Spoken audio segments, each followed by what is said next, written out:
Chennai Thyagaraya Nagar forget சாலையில் உள்ள HDFC வங்கி கிளையில் உன்னால் தான் என் வாழ்க்கையே வீணாகி போய்விட்டது என்று கத்திக்கொண்டே ஊழியரை வெட்டிவிட்டு அங்கேயே அழுதபடி நின்ற நபரை சக ஊழியர்கள் பிடித்து போலீசாரிடம் ஒப்படைத்தனர். 2 ஆண்டுகளுக்கு முன்பு சென்னை நந்தனத்தில் உள்ள தனியார் வங்கியில் தினேஷ் சேல்ஸ் மேனேஜராகவும் சதீஷ் சேல்ஸ் பிரிவு ஊழியராகவும் பணியாற்றி வந்துள்ளனர். நன்னடத்தை விதிமீறல் காரணமாக சதீஷ் பணி நீக்கம் செய்யப்பட்ட நிலையில் தனது வேலை பறிபோனதற்கு தினேஷ் தான் காரணம் என நினைத்து அவரை தேடி வந்து HDFC வங்கியில் வைத்து வெட்டியது விசாரணையில் தெரிய வந்துள்ளது.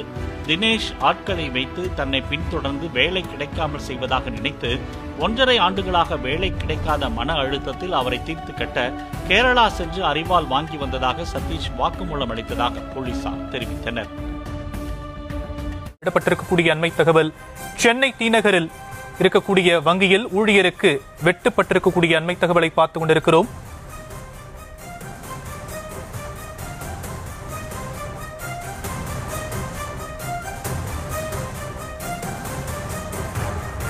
சென்னை தீநகரில் வங்கிக்குள் புகுந்து ஊழியரை வெட்டிய நபரால் பரபரப்பு ஏற்பட்டிருக்கிறது.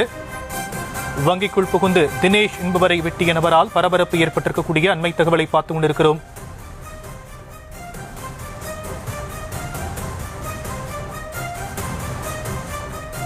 தீநகரில் இருக்கக்கூடிய HDFC வங்கிக்குள் புகுந்து ஊழியருக்கு வெட்டி ஏற்பட்டிருக்கக்கூடிய அண்மை தகவலை பார்த்துக் கொண்டிருக்கிறோம். விவரங்களை நம்முடைய செய்தியாளர் சுதர்ஷன் வழங்க நாம் கேட்கலாம். சுதர்ஷன், என்ன நடந்ததுங்க?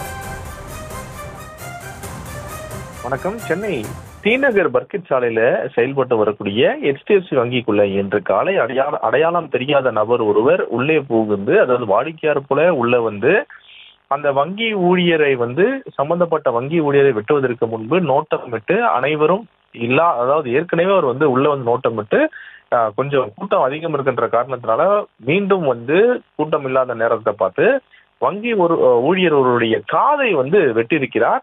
வெட்டுப்பட்ட அந்த வங்கி ஊழியருக்கு காது பக்கம் மிகவும் பலத்த காயம் அடைந்த காரணத்தினால அதிக ரத்தம் போயிருக்கு.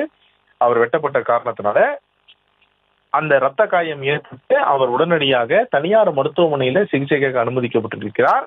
சக ஊழியர்கள் உடனடியாக சுதாரித்துக் கொண்டு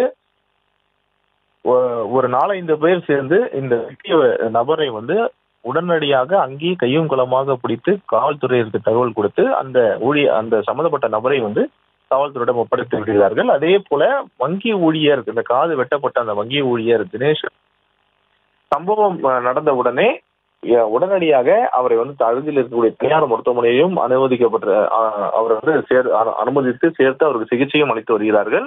தொடர்ந்து இந்த காயமடைந்த வங்கி ஊழியர் தினேஷ் என்பவர் ஏற்கனவே அவருடன் சம்பந்தப்பட்ட நபர், அதாவது உள்ளே அடையாளம் தெரியாத நபர் வெட்டினார்ல, அவருக்கும் இவருக்கும் ஏதாவது ஏற்கனவே முன்விரோதம் இருக்கிறதா அப்படின்ற கோணத்துல போலீசார் விசாரணை மேற்கொண்டு வருகிறார்கள்.